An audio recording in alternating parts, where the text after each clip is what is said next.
Thanks for joining us for our first piece from our solo series. And let's not delay. I'd love for you to meet tonight's beautiful actress writer, Miss Brenda Adelman. Hi, Brenda. Hi, how are you? Crying, but I'm fine, thank you. Oh, First of all, thank you so much for doing this piece.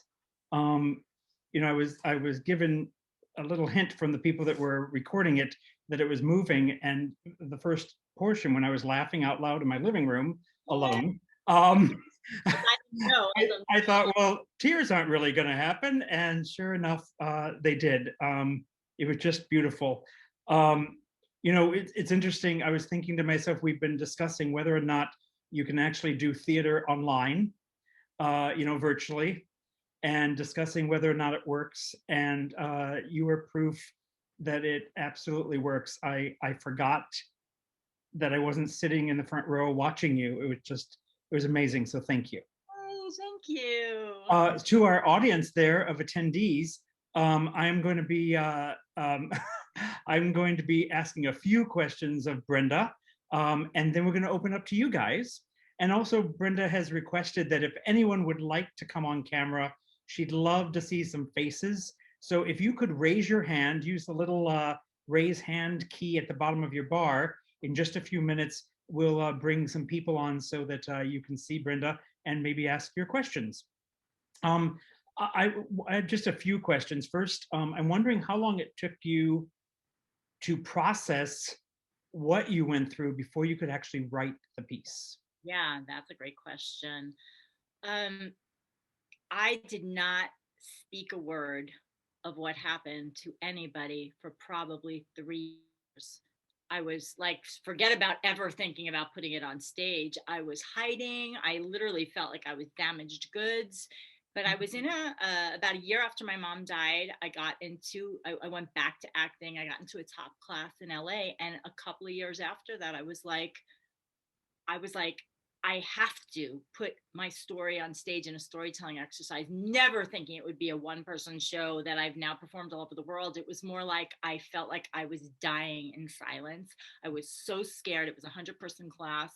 I was so scared of getting on stage, but I just had to do it. And that scene in the show, that is where I'm confronting my father with my brother, that was actually a poem that I turned into a scene, and that was the very first scene in my show that I Wow. stage, and it was a short piece then. Was this the first time you had written like a piece for yourself? So Yep. this was getting it all out there. Yeah. So my healing process was that I started writing during these sleepless nights in my journal, and I wake up the next day and read back, and I'd be like, "Wow, that is like fierce and angry and sexual and all this stuff." And I was so hiding and so afraid to face any of this stuff. But it was my courage to read my poems to a friend who was in that acting class, and he was like, "Oh my God, Brenda, you've got to do this." So I had never written anything, but I had been an actress, so I was familiar with dialogue. I was familiar with like putting a scene together.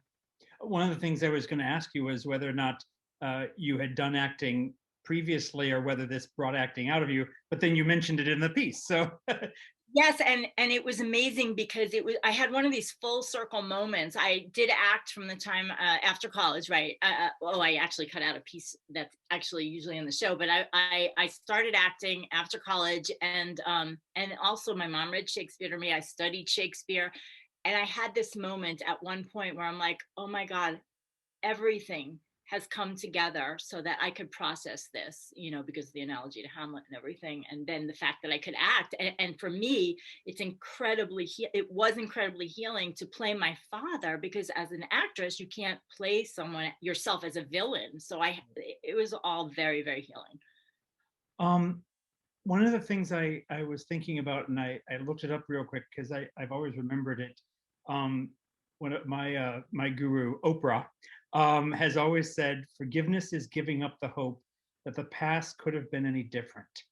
And I'm wondering what forgiveness is to you. I love that too. She got me through a lot of those dark nights which used to be on at like 11:30 at night or Yeah, something. the repeat. Yeah. Yeah. It is really letting go of the anger inside you that you have toward that person. It's not condoning what they did, but it was like at one point I realized that if I'm thinking about my father, he's not even in my life, but I'm like, my whole day is wrecked because of it, that I'm doing that to myself. So Mm. it's like, how do I process this so that I can let go of the anger that's living inside of me? And I've been teaching about forgiveness since like 2005 now. Let me just say briefly, I went back to school. I took time off from the show after I put it up the first time, because even though it was cathartic, it was also, I do the show, people would laugh and cry, and then I'd be absolutely miserable. And so Right. I went and got a master's degree in spiritual psychology, and like learned, okay, how do you set a healthy boundary? That's when I took my dad's court for wrongful death. It's like I learned how to take care of myself and have self-care while I was doing this. I think so many times people think forgiveness is saying it's okay, or accepting like, oh well, it's fine, and that's not really forgiveness. Actually, the way I was finally able to forgive him was to recognize how much anger I had, instead of covering it up and being like, oh, I'm just going to forgive. When I recognized it, I went to a primal scream workshop. I specific techniques that I actually had to embrace being a victim, embrace that anger in a healthy way before I could really forgive and let go. Speaking of forgiveness, can you tell us a little bit about your website, Forgiveness and Freedom? Yes. So I went to the master's program in spiritual psychology just to heal myself. And then I would do the show, and people would be like, after that forgiveness ceremony with my dad's hat, they'd be like, but how do you forgive? And so I looked at my process. I ended up writing a book, and I looked at my process. That's why it's like that anger release goes earlier on, instead of just trying to be like the person who's like, it's okay, I've got it together. So and Forgiveness and Freedom, which is a site that's been on since the beginning of internet time, basically, I have free series and things like that. And it's just all about, how do you forgive, and why do you forgive, why it's for you. And then I teach storytelling, so I have a lot of stuff on there. Just for our folks there, if you want to find out more about Brenda, you can find her at forgivenessandfreedom.com, and the and is spelled out A-N-D. You can also find her on Facebook at Brenda Adelman. We're going to bring on the woman who put together our solo series, you being the first of them. Please welcome Marai Buthong. Hi. Hello, Marai. Hello. Hi. Well, we are off to a Hi, great Brenda. start. Yes. Thank you. Just had a couple questions for you. Well, first of all, how did you and Brenda meet, or how did you find out about Brenda? Brenda and I met at the Actors Network many, many, many years ago. And, it's like a power group where you just say what you're working on as an actor and keep each other accountable. And we met through that. And I remember very distinctly like this conversation you were having with yourself of whether you were going to change your last name and your stage name to honor your mother as like part of your forgiveness. And that was the first I heard about her story. And I actually don't remember what happened with that. Is Adelman your dad's name or your mom's name? My dad's name. You kept it. Okay. Yeah. And then I saw a version of this show at, was it Santa Monica Community College? No, it was University of Santa Monica where I got my University master's. of Santa Monica. Just Right.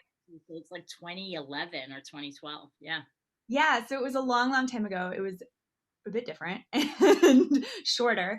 And when I was putting this series together, her story always stuck with me as just extraordinary, and so unique, but also with this universal theme of forgiveness and family. And I think, we can all take something of that and relate to it in some way. Yeah. Can you tell us just briefly a little bit about the other? We have 4 other shows booked. We will fill the 5th slot shortly. Can you tell us a little bit about the rest of the solo series, and then we're going to open up the evening to questions for Brenda from our attendees. Yeah, absolutely. So all of the stories are women, one woman shows, and they're very different from each other. I didn't want this like monolith of the female experience. It's very diverse across the board. There's a couple shows about motherhood, but very different, and identity, family. These are themes that come up through the whole thing. April Wish, who is our last show in July, she and I have known each other for years and years as well. And hers is about raising her son during a pandemic in a world that is not always kind and gentle, and trying to raise a son who is kind and gentle. As you know, a feminist woman, and so that's interesting. Jennifer Bobby Wash is a Native American actress and writer who I've known for years as well, and her story is about being a modern Native American woman and reconciling her modern life and her heritage. And Nancy Maz, we had a table read of last year as part of our table read series here. It's also, you know, similar in terms of racial identity. She grew up in Chinatown with her Chinese immigrant parents, but completely different as well, because Native American versus immigrant parents is opposite stories, but still about that identity and that finding yourself.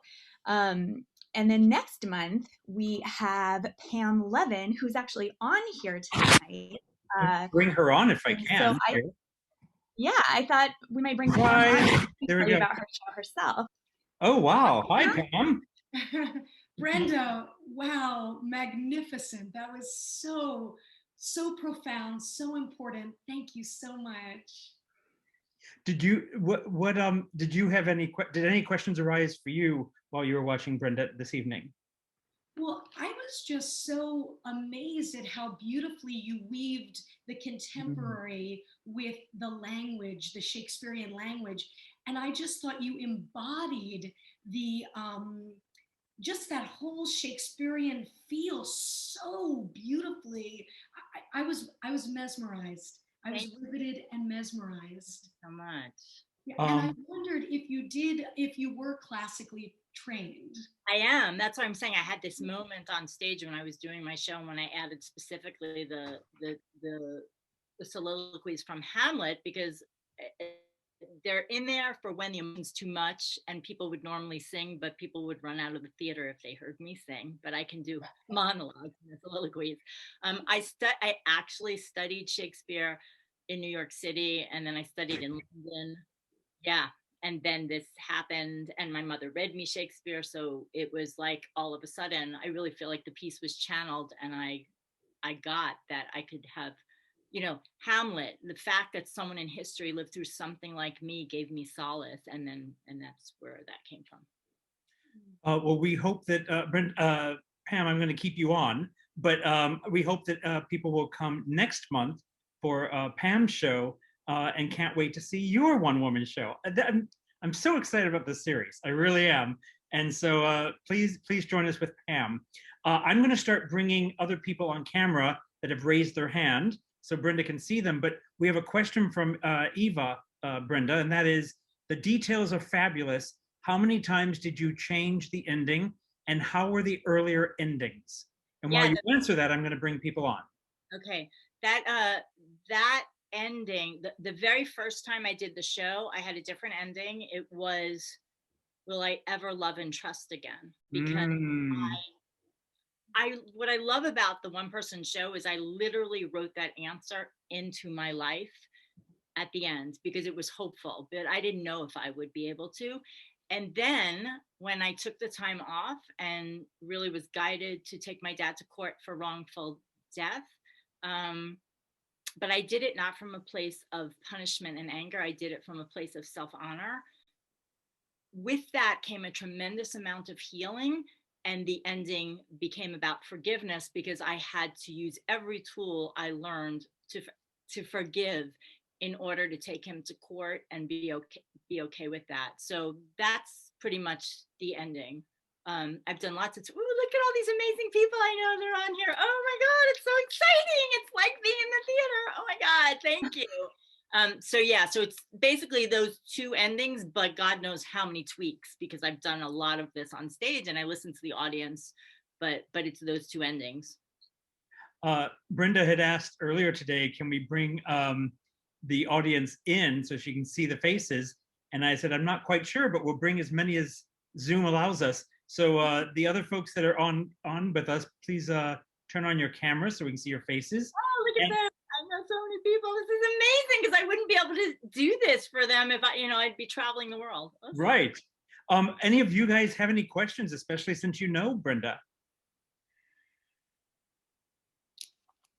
They do know you, right? I'm just kidding. They do know me, absolutely.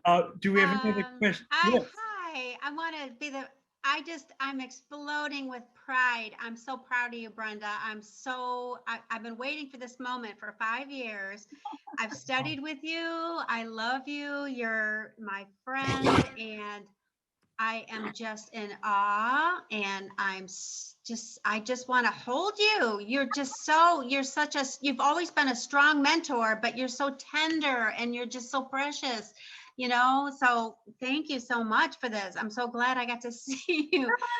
Thank you. That is the thing I miss about in the audience. I'm usually like, I take hugs. There are some very talented storytellers on here because I teach storytelling. Ava also, and Leah, like we got some talented people on here too. Yeah.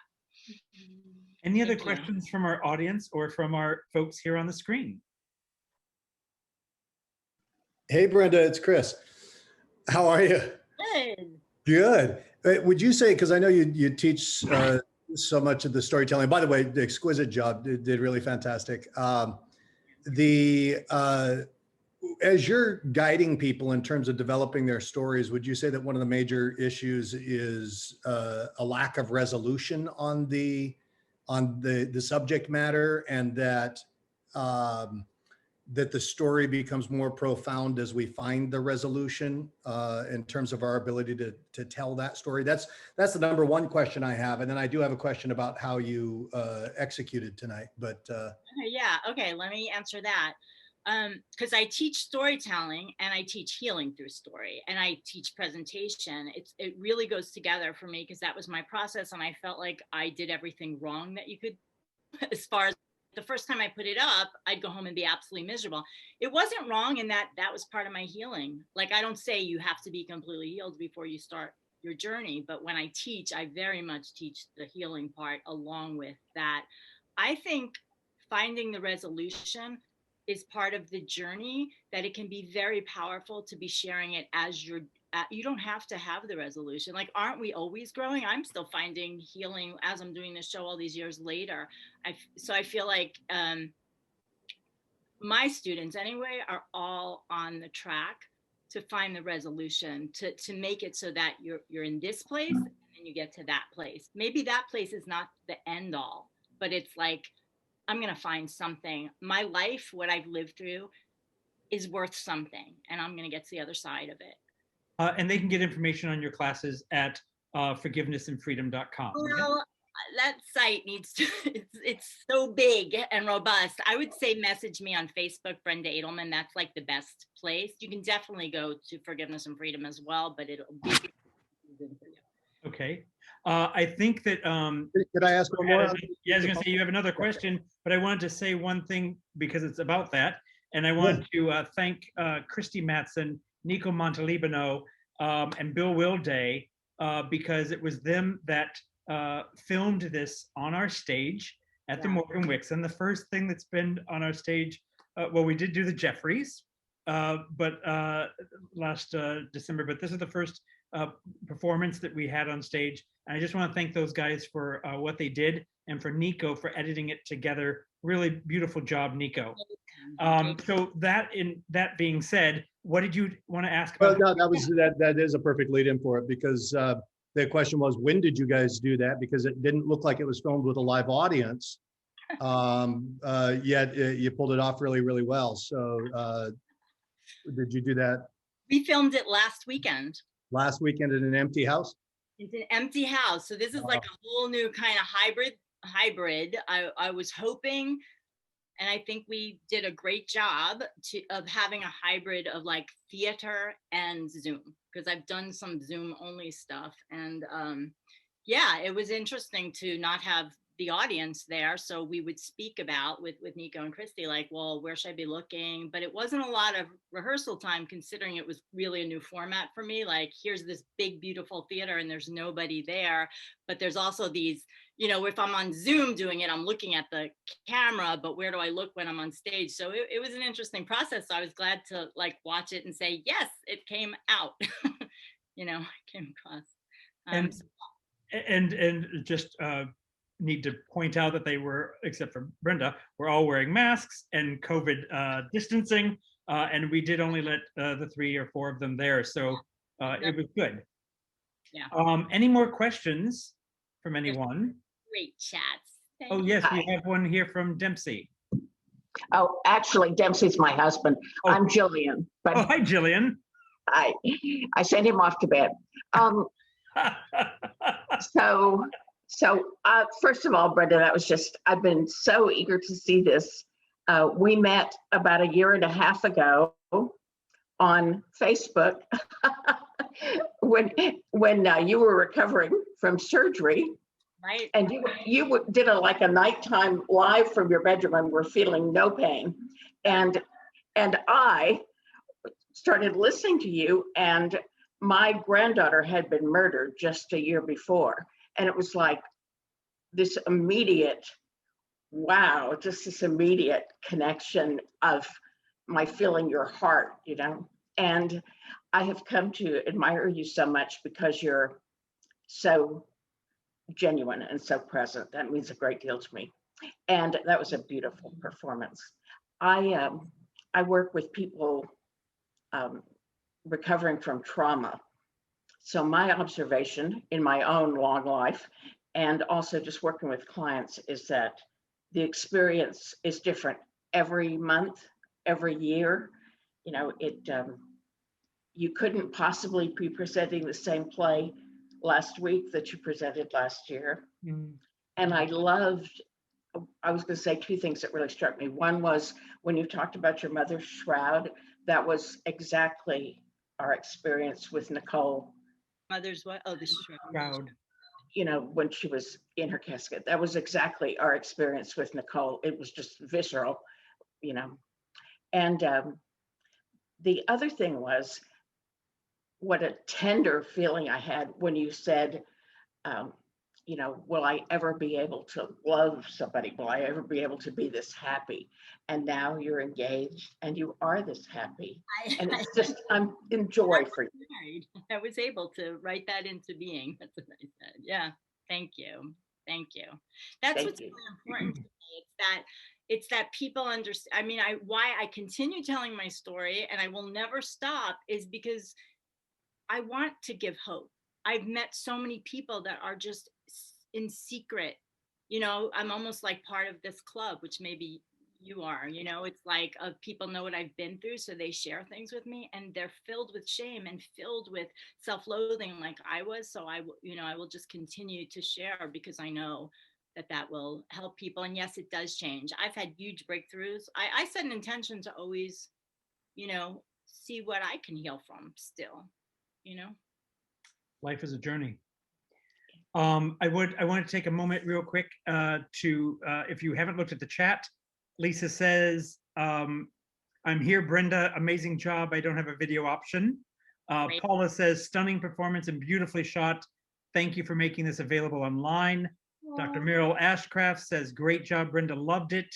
Who is my good aunt, not the bad aunt that married me. Good job on the video, says Dr. Meryl Ashcraft. Absolutely stunning, Brenda, so inspiring. And someone says, question about the channeling for your writing. Does it come spontaneously or do you invoke it? Good question. Yeah, that's a long time ago for the show. It was channeling. I was not invoking it. However, that said, I feel like when I am writing, or when I've been changing parts of the show and stuff like that, I will always go within, you know, like the writing that is my best writing comes from going within, being in silence and listening versus, okay, I'm gonna write like this. Or for me, it's doing that and then jumping on my feet as an actress, you know, trained and like going in front of the mirror and like the characters kind of come through me. I just want to thank all of you guys for coming on camera with us. There's also a question in the Q&A. Brenda. Brenda. Sorry, I missed that one. There we go. Oh, from Dean. Brenda, was it intentional to present your mother and father's pictures in portrait and landscape orientations to further show how opposite they were? Dean, what a great question. Yes, everything in the show is intentional. Everything has been thought out and worked, and it was such a gift. I don't think I had that first. I don't think I had the picture of my father when I did the very first version, but I had the painting. It was a painting that was in my house growing up, and I had that. And then I had the idea from actually an acting class. They had this exercise where you were supposed to like dress as a character and come to life. And like all of a sudden I was like, I should do that. And then with my father, you know, that was just him in the kitchen with his gun. And I found a slide of it, I think, first. And I was like, I have to use that. And for me, and I was also intentionally in the middle to show how I was just kind of always in the middle of them. Yeah, good question. Beautifully done. So I thank everyone. I did want to mention to all our attendees out there, if any of your friends missed it and they need to see it, we are going to do an encore performance next Saturday from 12 noon to Sunday at 12 noon, which will be streamed. So please tell your friends they can still buy tickets on the Morgan-Wixson website, and they can check out the encore performance. And we thank Brenda so much for allowing us to do that. You can always check out our website, morgan-wixson.org, for information on classes, memberships, our readings, community discussion, and of course, the next solo story. Thank you once again. I'm gonna take off our friends and Brenda and Mirai. Thank you so much for joining us tonight, everybody. Have a great evening. And Brenda, thank you so much. Thank you. Good night, everyone. Yeah.